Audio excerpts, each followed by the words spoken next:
ASMR Sports here. We're gonna try, pardon me, excuse me. We are gonna try something new here.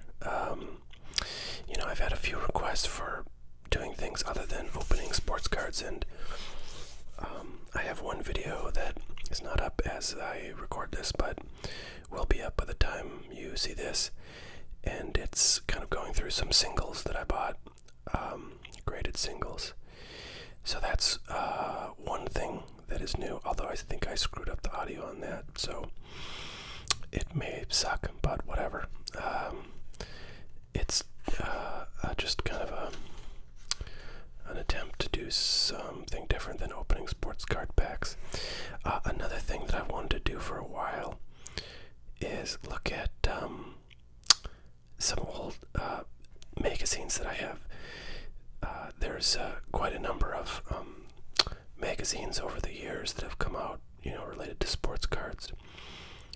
The most popular sports card magazine in the sport, which isn't really very popular now, but was historically, is called Beckett, and Beckett makes magazine for I think most of the major sports, although they may have stopped for some of them, like hockey, because there wasn't enough demand, and publishing is a tough game to be in. But anyways, I love to look at these old magazines from the 90s, early 90s, because there's such a snapshot of the hobby at that time, which was when I did a lot of my collecting as a kid. It's when I got into sports cars. Was probably about I suppose probably about 87 that I started, but was a very avid collector in 1990 as a young kid, and it's really fun to just kind of look through these things and see some of the stuff that was going on. So I'm going to do that and just kind of explain. I don't know how much I'm going to get through of this magazine. Depends on how long I talk, but also I'm doing this without gum because of a request that I had, so hopefully that is not a big deal. But alright, so here we go. Larry Fritsch is a long time sports car dealer since the 70s, and they've had an ad in just about every one of these magazines that I remember seeing, so it's kind of fun to see some of their ads. Looks like they were selling reprint sets up here. And 89, a lot of football cards. This magazine was from October, so would have been out in the football season. Probably why they have that in their ads. So here is another Hal's Nostalgia. That was another big one. Funny, they were in Arlington, Mass.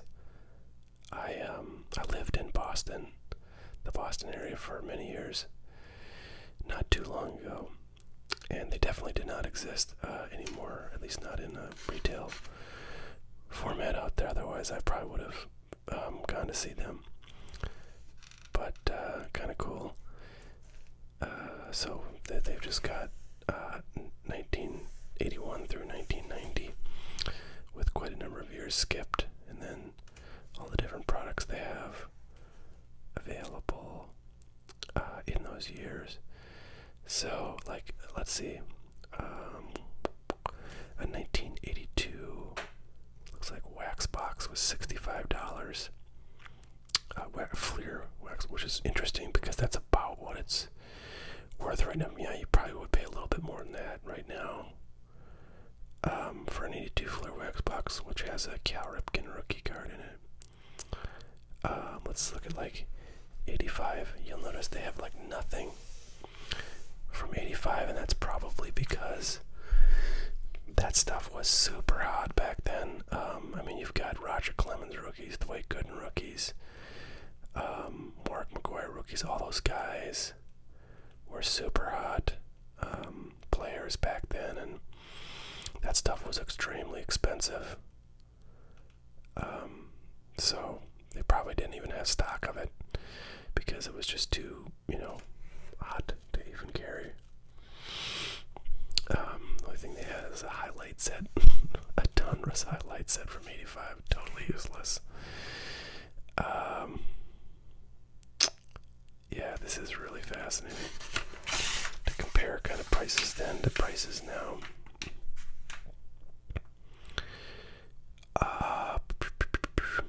Obviously, inflation plays a factor because, 1990 was a lot of years ago. Good God, how many years ago was that? Let's see, 10 to 2000, so it was 27 years ago. Amazing. Doesn't seem like that long ago, but so yeah, just lots of, here's a guy that sells singles. Here's an ad for action-packed football cards, which I think were only made for about 2 years. More ads, a lot of ads. This is the kind of magazine, kind of like computer magazines back from about this era and later, that you bought like primarily for the ads, just because, this was obviously well before the internet was popular.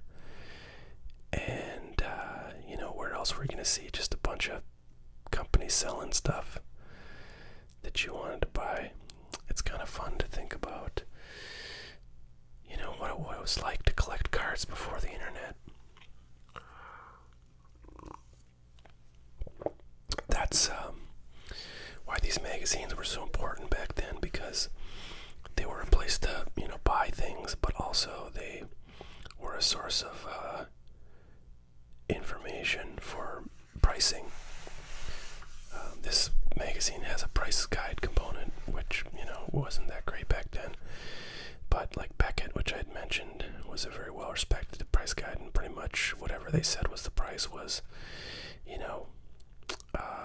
what the market would bear. So there was enough demand back at this time from collectors that, if you had a card and it was priced in the price guide at X dollars, then you were probably going to get X dollars for it if you sold it at a card show or whatever, and, more stuff, and you'd trade with your friends. I want to look at, I'm just going to move the camera in here a little bit, but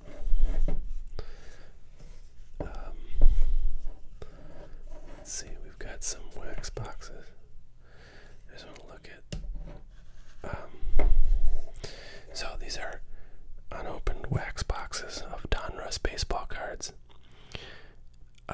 You can see, let's see, 1990 cards had, been out for a little while. Those are $19 a box. And then the 1990 era cards were, the same set, but it was an earlier release of the product that had more errors in it that were corrected later, and there was a ton of errors in 1990 Donruss. Nowadays, you get those boxes probably for about $5. 89 Donruss, they're selling for $12.95, which strikes me as a good price back then, because there was a Ken Griffey Jr. rookie in there and a bunch of other stars that at the time were good. So $13 for that box was a good price. These days, you'll get that box for, $8 or $9. And it's a fun box to open because there's a Randy Johnson rookie card in there, who's a Hall of Famer. There's a Ken Griffey Jr. rookie card in there, who's a Hall of Famer. There's a few other pretty good cards that come out of there. Gary Sheffield, not a Hall of Famer, but pretty good. 88 Donruss was selling for $13.95.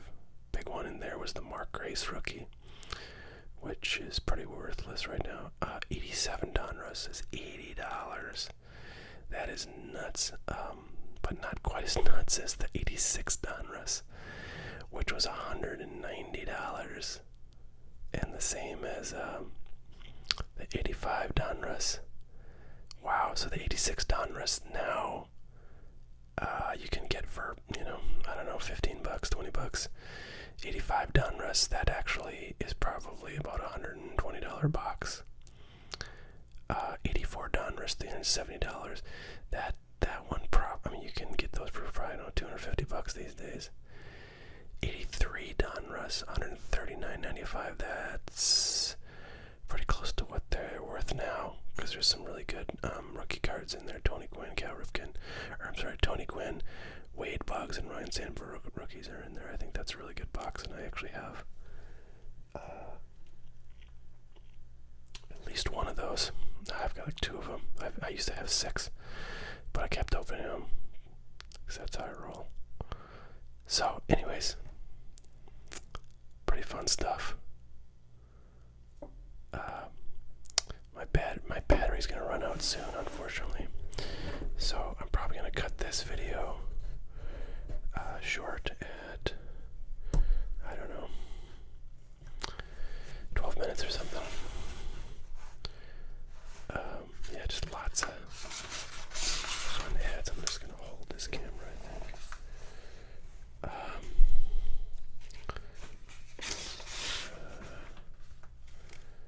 New stuff. Yeah, 1990 Leaf. Those are some fun cards. I think I've opened some of those. Oops. The Card King. He was from Pennsylvania. Some binders. Sorry, I keep hitting the mic with the camera. Gee, how many crickets. I'm having a hard time finding a good angle here. Here we go. 1990 top singles. Yeah, wow. This is back when, you'd buy like 100 of a rookie or something. Trying to speculate. Look at this. So these are all 1990 tops. Delino DeShields, 70 cents. He was a rookie that year. Who else is big? Juan Gonzalez, 65 cents. Tom Gordon, 25 cents. Yeah, so all the rookies are like the highest price ones. People really wanted their rookies back in the 90s.